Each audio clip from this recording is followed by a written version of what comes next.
Hey y'all, I'm back, honey. And we got to talk about Married at First Sight. Now, listen, I'm enjoying the show for the most part. And I feel like, in past episodes, I've fallen off because it would just be so long, drawn out, and boring. But I just feel like we get into the stuff much quicker than normal.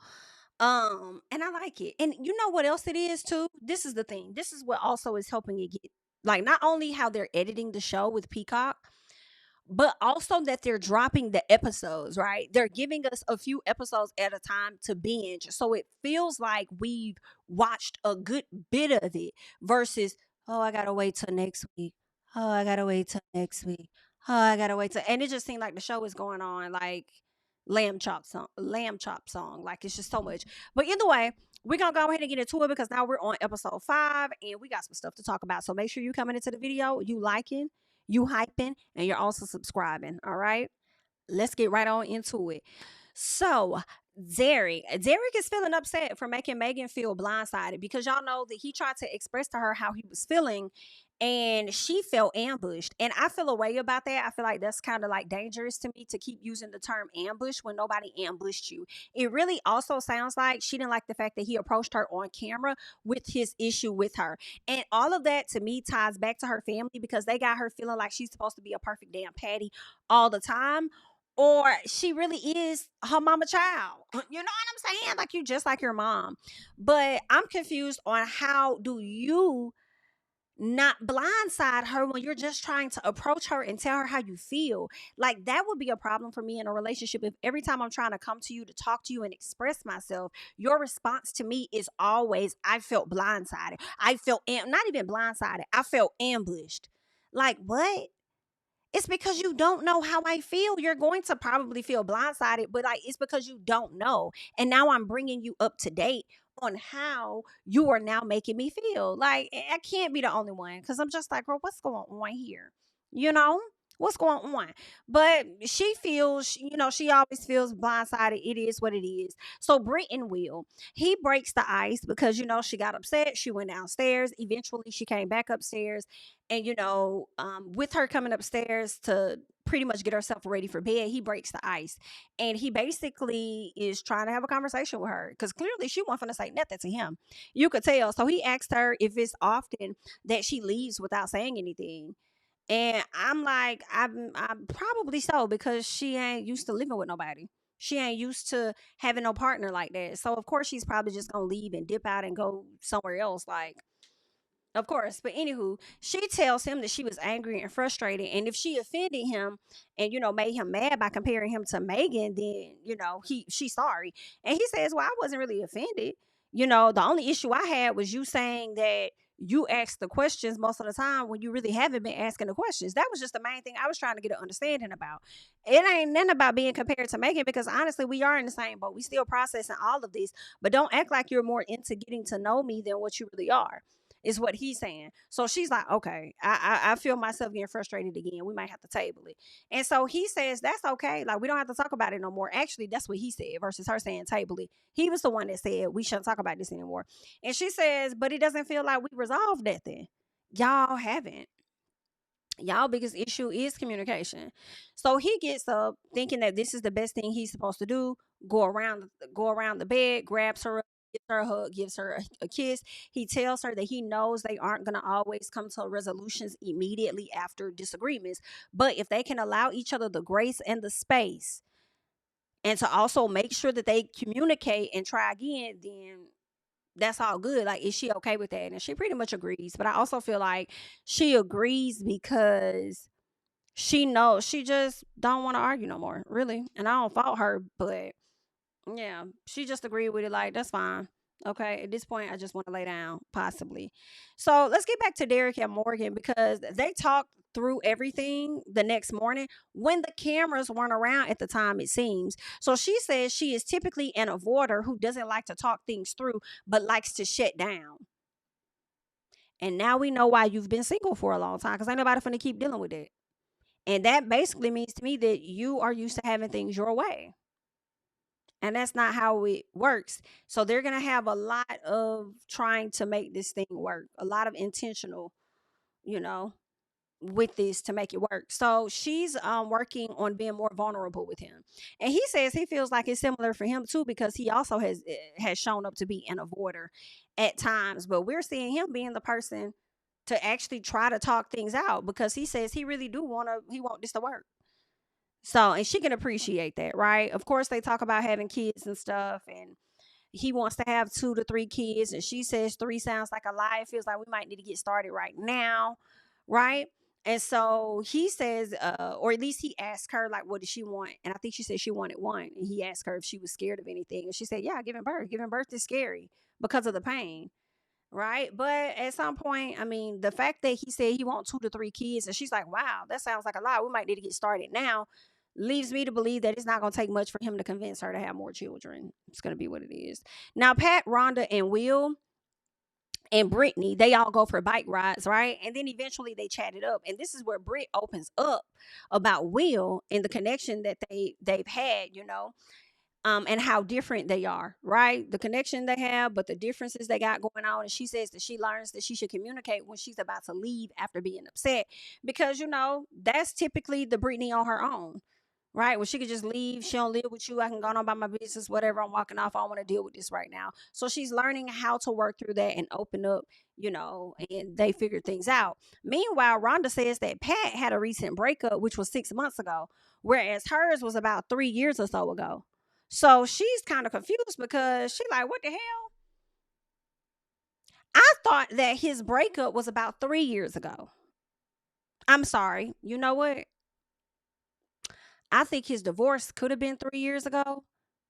He moved in with the mama, started dating somebody else, and that didn't last long, and they broke up. I can't remember. I don't know if he was with that person for 3 years and they broke up.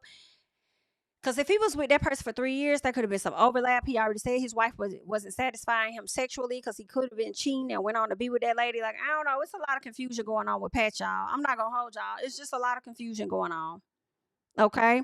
Now, she talks about her breakup being also many years ago, and she started to question, like, is he really ready for marriage at like 6 months later? Like, are you sure? And she's over here wondering if he's really ready for this, or is he just not wanting to be alone, right? He's trying to fill a gap of whatever that is, that empty space. Is he trying to fill that? So what's really going on? And she says, she just needs some time to process it. She needs time to process. She says that he's so sensitive. She say he's sensitive, and she feels like that long-term marriage that he had did a number on him.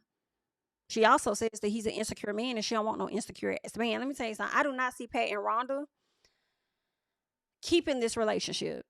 They might, if they work through their communication stuff and how she shows up in comparison to how he shows up, they might be able to work it through. But I think Rhonda enjoys her space so much that a man that moved here to live with his mama, when his dad passed away about 3 years ago or so, and you're just now moving in with your mama a year and a half later to help her with her process of moving on from the dad or something like that. I'm like, some of that Pat just don't sound right. He like to sit up here and give all these life stories, but like, she don't see the stuff in what he's saying and how it's not making sense, really. I feel like if they don't last, I don't fault Rhonda. I don't fault Rhonda at all. Like, let him go back and figure that out. Okay? I hurry up and try to get that annoyed. Like, hell no. So the catamaran boat, everybody goes and do that.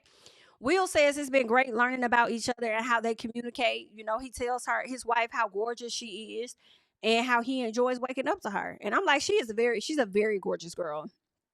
Brittany is very, very pretty. And so she's like, likewise. And they look all cute and cozy and everything looks good over there. Everybody decides that they finna get ready to jump into the water. And they do. They have a good time. And somehow Josh convinces Jalen to jump in the water too, after she said she wasn't gonna get in it.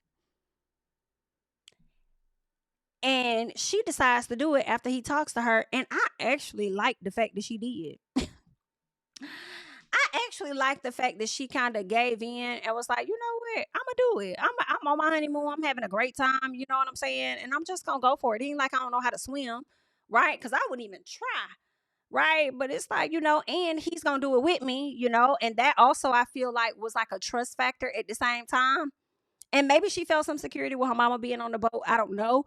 But she decided to do it and it ended up being pretty dope. And I said, you know what? Even though she's not an outdoorsy girl, I also feel like she's not as adventurous. And I think Josh is probably going to bring that out of her. I think when she reflects back on the moments that they have, she's going to think about those moments where he kind of was able to pull her out her shell just a little bit. So I don't know. I'm kind of liking it so far. I'm liking it. But anywho, so her mom is panicking though. She's stressed. Like, oh my God, like, oh my God, like she's really stressed. Like he doesn't know. He needs to know just how much she panics. Like you think I panic? Like, no, like she really, really panics. Like she's my God, like, oh my God. Like, and Chad is like, she's fine. Don't worry about her. She with her husband. She's okay. She's gonna be all right. And I think Chad was right. Chad was right. Like she got her husband. That's why they're doing that. She needs to, but she went in mama mode, and I understand it. I completely understand mama mode. But now she's a big girl. She's married. She got her husband, and she got to know that she could trust him. If they jump in the water, that he got her. If anything were to happen, so like, don't worry about her. So I don't know. I kind of like the fact that Chad was there to reassure her, like, don't worry. Now let's get to Derek and Megan again. So Derek tells her that he likes dogs, but he doesn't want her dog in the bed.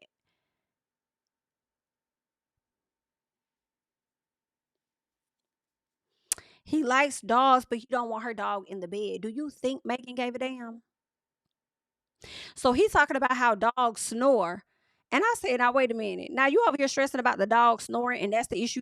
You don't want the dog in the bed. You do know if the dog is even sleeping in the room, the dog still gonna snore. So it still could bother you.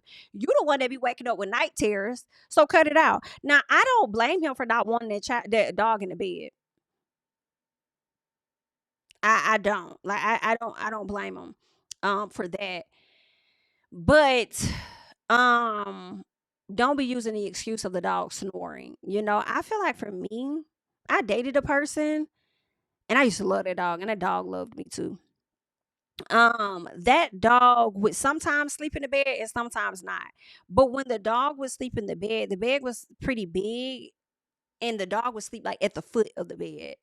Like at the foot of the bed for the most part. And then when he got his own little bed or whatever like that, the dog would kind of go over and sleep in his own bed sometimes. And then, but I think when I wasn't there at that person's house, it would be dog hair in the bed, which lets you know when you're not there, the dog is all over the bed. And that's one thing I do not fucking like. Okay? I do not like that. It's like giving wash your sheets daily, change your shit daily. Like, why I gotta sleep up here with the dog hairs? What kind of shit is that? Show your ass down now. You know? And the person wasn't a unclean person. Like, they very neat. It's just that why the hell you ain't need about getting these damn dog hairs out of your goddamn bed. Anyway, child, listen. Okay, that would be my biggest thing. Like I won't want all that damn fur on me. Okay, that's just. I mean, but I think that's what he really want to say. But he not saying that. He want to say the dog snoring, and I'm like, between your snoring and her night terrors, child, it's giving misery. So Derek starts talking about the when they're sitting at the table, you hear some howler monkeys howling, and she's like, "What's that?" He's like, "Oh, they're howler monkeys, with big balls or whatever." And he said, "I can make that noise later." And when I tell you, I hollered.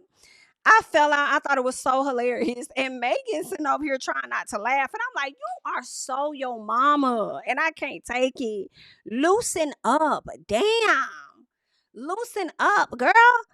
All right. She kind of gave a slight chuckle, but you could tell she didn't want to laugh. But it was so funny. He was like, yeah, they have big balls or something. She's like, she said something about their balls. They're howling from their balls or something. And he was like, no, I'm just saying. But yeah, I can make that noise later. Child. Derek is handsome and hilarious. So let's get to Britt and Will. So she says that she's enjoying herself with him. He says that he doesn't want her to be unhappy at no point in this experience, right? And she says that she is realizing that they both want the same thing, and she's having to figure out how to get there because her way of doing things isn't working. I said, good for you. You finally, it's clicking, it's clicking, it's clicking. All right. I do think these two are so cute as well. I like Britt and Will. I hope that they are able to figure this out. I hope they're able to figure this out. Okay. Um, for the most part, I think the matchmakers have done a good job. I think they've done a good job with the pairings of these couples, but I will say that there is a hiccup. or a hiccup. And the biggest hiccup for me is Pat and Rhonda's ass. That's gonna be the hiccup for me. I don't see these two making it. I don't see these two making it. I don't want them to make it. For me, it's too much mystery around Pat. I'm confused. As much as he talks, I'm confused. And then Rhonda, your energy can be too much. Your own children have even said that. All right. But that's just how she is. And I think that Pat is trying to be that person that accepts her for who she is. But Rhonda, you also are the type of person to me where you can sit up there and criticize a person all day long, but when they criticize you, you can't take it. So basically, you can't take what you dish out. And that is my problem. I need you to come off your high horse and realize that you two are not perfect. So y'all probably gonna need therapy beyond this situation. But she's telling him that she was criticizing him for or that she wasn't criticizing him for his choice. She was just feeling vulnerable and wondering if he was really ready for this marriage, or is he rushing into a marriage because he doesn't want to be alone, right? So she said that she started to put up a wall and that she was trying to process things and didn't think that he understood her. And he says that her reaction actually gave him something different. He felt like he was being judged, right? In comparison to how long she's been out of a relationship versus how long he's been out of a relationship. Right. And it's like, but Pat, you gotta look at it. Like, if you felt like you were being judged, like, look at that. That you should have known that that was going to be something to make a person question. She's been out of a relationship for almost 4 years, whereas you just out of one, not even a full year, and you ready to jump, hop, skip into a damn marriage. But for him, he may be feeling like, I didn't critique you when I realized how many times you've been married in comparison to me, who's been married for 30 years. Right? So, maybe he got a little point there. Like, if anything, at least I know how to make a marriage last until the last drop, right? Maybe that's what he's thinking. I didn't critique you about that. I didn't think that you weren't ready because of the failed marriages you've already had. Maybe that's what he didn't communicate that, but maybe that's what he was thinking. So I felt judged, whereas I didn't judge you when you told me about your history. Okay, so she says that she needed time to figure out what she was thinking, right? Or she had to process things. She also tells him that she feels smothered. I said, whoa. You feel smothered. Okay. So she's used to being alone all the time, and she feels like having him up under her nose all the time, is a lot. It's just a lot for her. And so she says that she's really going to need some me time when they get back home. That's what she say. And he's like, okay, me too. Like, you act like I want to be all up under you most of the time. Like, I'm going off of what it is I think that you want. That's what it seems like you want too. Like, but yeah, I definitely need some me time, because the fact that you think that you don't get on my nerves as well is crazy. So she says, but when I told you I needed time to process, you didn't give me that. You didn't give me time to process. You told me that you were insecure. Well, process that too. Okay. Now let's talk about Jalen and Josh.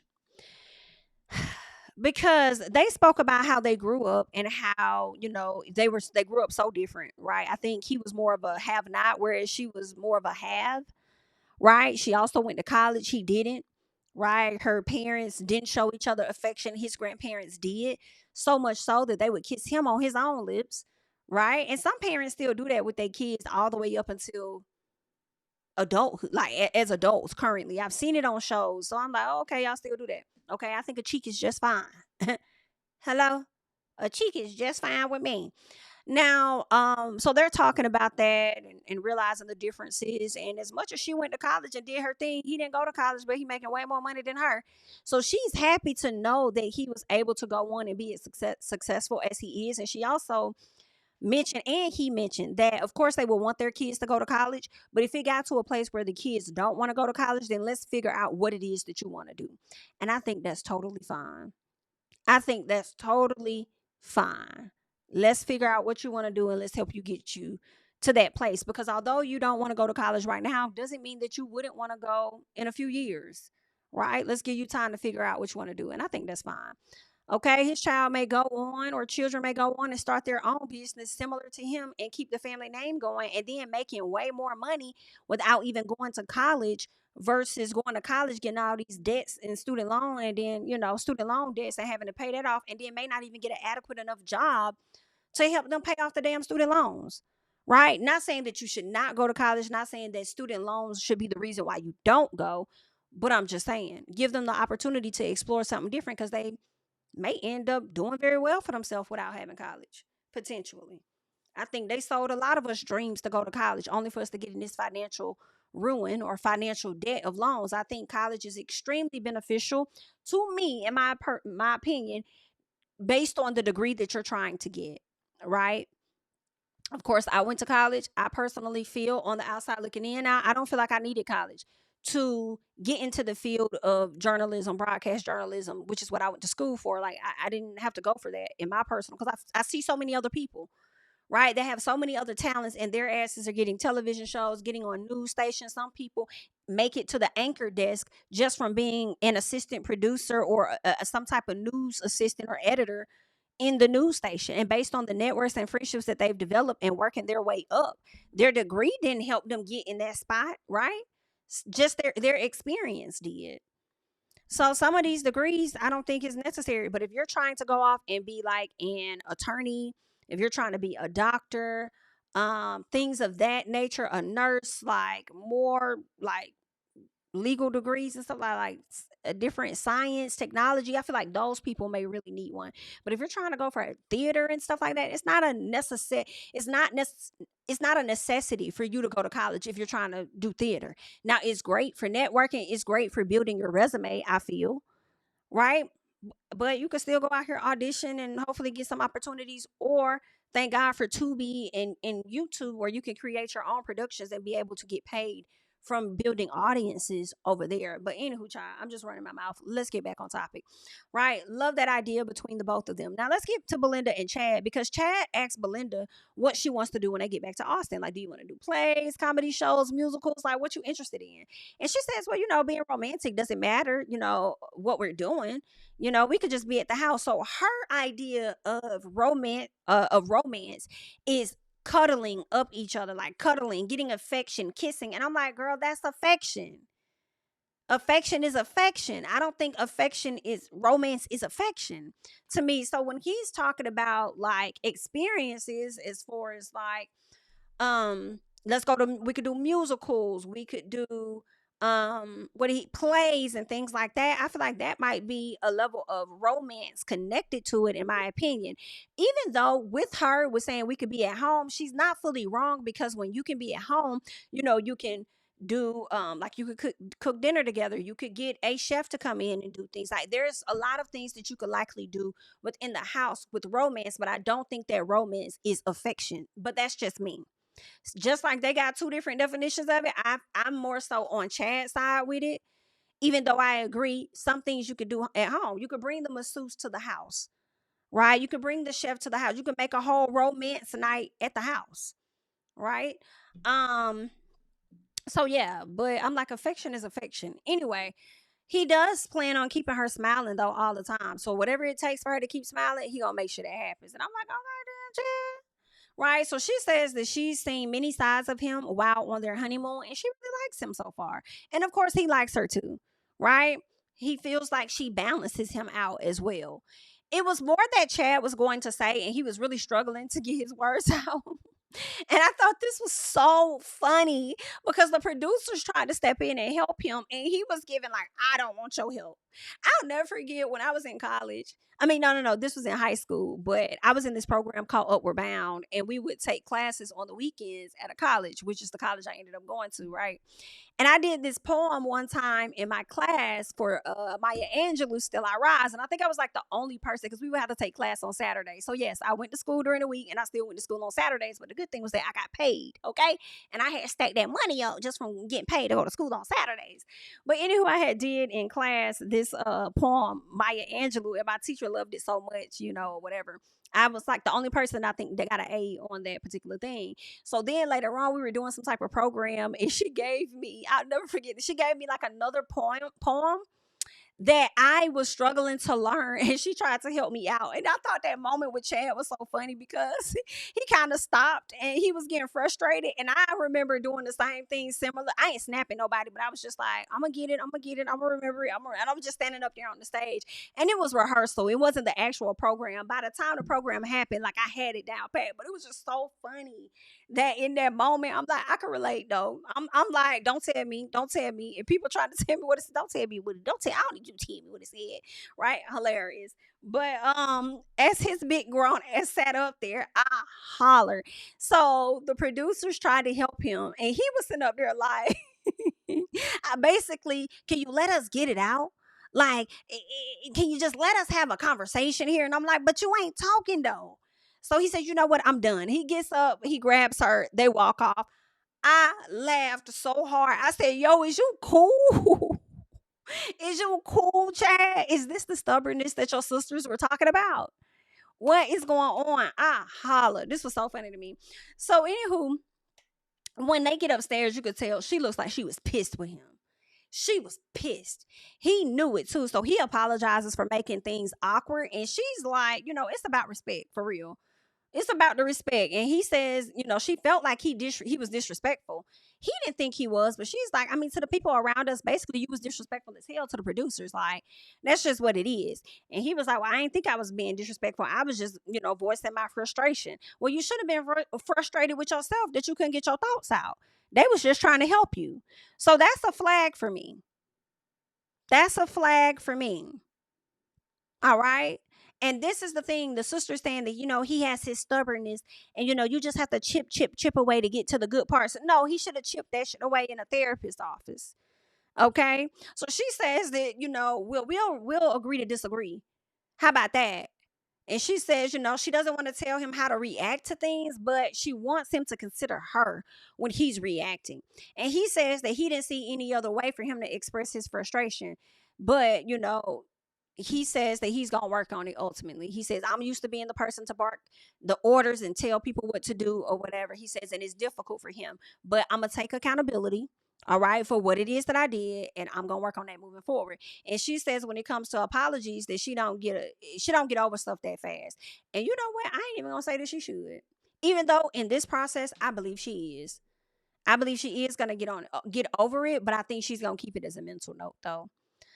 But she also talks about being afraid to show up for herself and how she doesn't want him to resent her for it, like later on, right?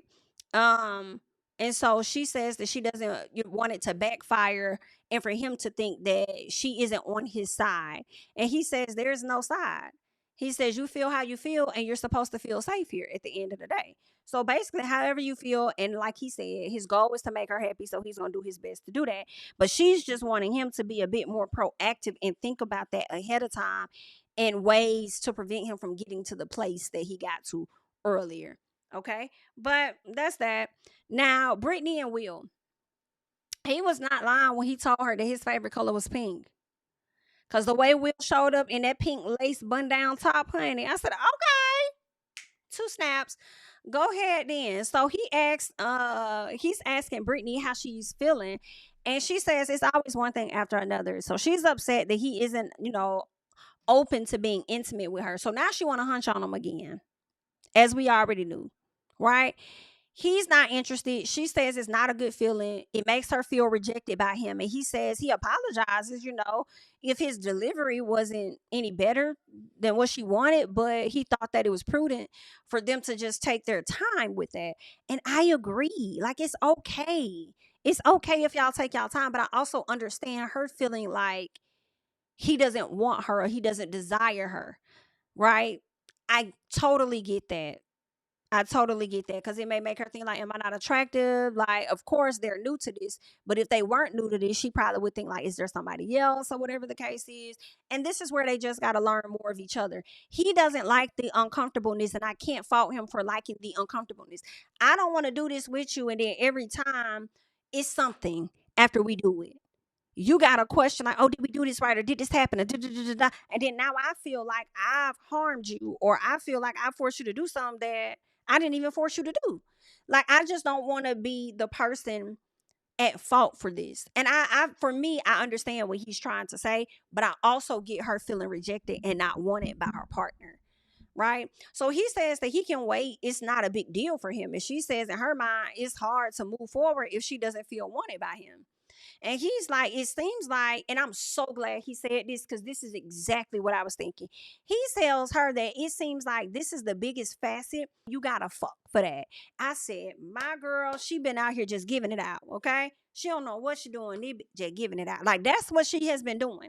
And that's why she's been in this situationship for a long periodical time.